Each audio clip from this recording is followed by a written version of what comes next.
वो देखो, इस वर्ष की सर्वगुण संपन्न शिष्या टेसा लैंग। अद्भुत, इसकी सुंदरता भी अद्भुत है, अति उत्तम। किसने सोचा था कि मैं राजकुमारी टेसा लैंग पुनर्जन्म लूंगी?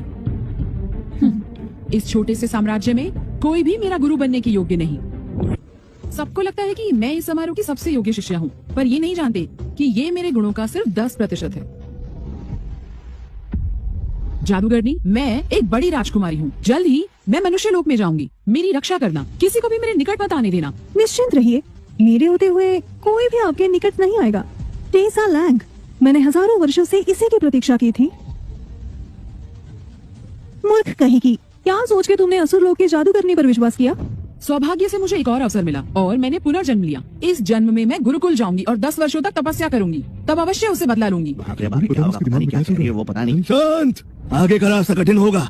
योद्धा योगी का प्रशिक्षण शुरू करने से पहले आपको अपनी मनचाही विधि का चुनाव करना होगा। हमारे साम्राज्य के 5 गुरुकुल सब अलग अलग विधि सिखाते हैं। चुनाव के बाद बदलाव वर्जित है।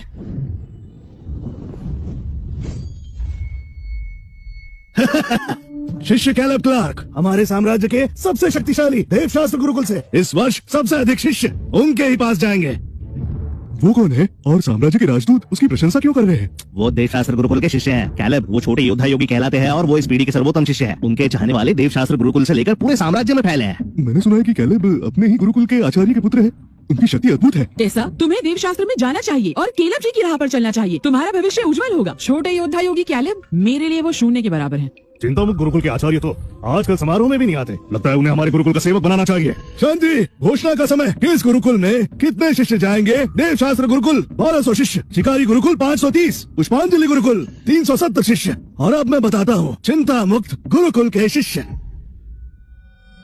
सिर्फ एक।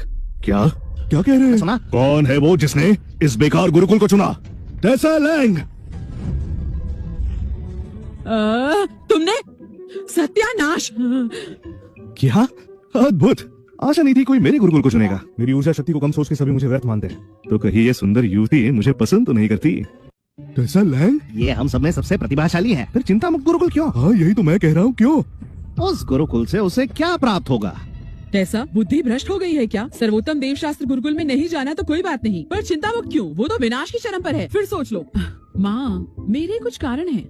देवशास्त्र में बहुत सारे शिष्य हैं। मुझे साधना के लिए एक शांत स्थान चाहिए। चिंता मुक्त में वो है। उसके आचार्य केविन यॉर एक दुर्बल शिक्षक है जो मुझे संभाल नहीं पाएंगे। कोई भी मेरी उन्नति पर नजर नहीं रख पाएगा। आश्चर्य की बात है, इतनी सुंदर युवती को देवशास्त्र गुरुकुल की शिष्य होनी चाहिए। वो प्रतिभाशाली है। हम देवशास्त्र में साथ मिलकर चिंता मुक्त का अंत कर सकते हैं। युवती, चिंता मुक्त के आचार्य एक तुच्छ साधक है, आपका मार्गदर्शन नहीं कर पाएंगे। देवशास्त्र का चुनाव कीजिए। देखो, स्वयं केलेब तुम्हें निमंत्रित कर रहे हैं। अरे टेसा, हाँ कर दो ना। निमंत्रण के लिए धन्यवाद, पर मेरा निर्णय अटल है। मुझे चिंता मुक्त में अभ्यास करना है। आप हमारे गुरुकुल का अपमान कर रही हैं। ओए कैलेब क्लार्क, चिंता मुक्त के शिष्यों से आपकी क्या बराबरी? फीनिक्स को पकड़ने में प्राण ही निकल जाते हैं।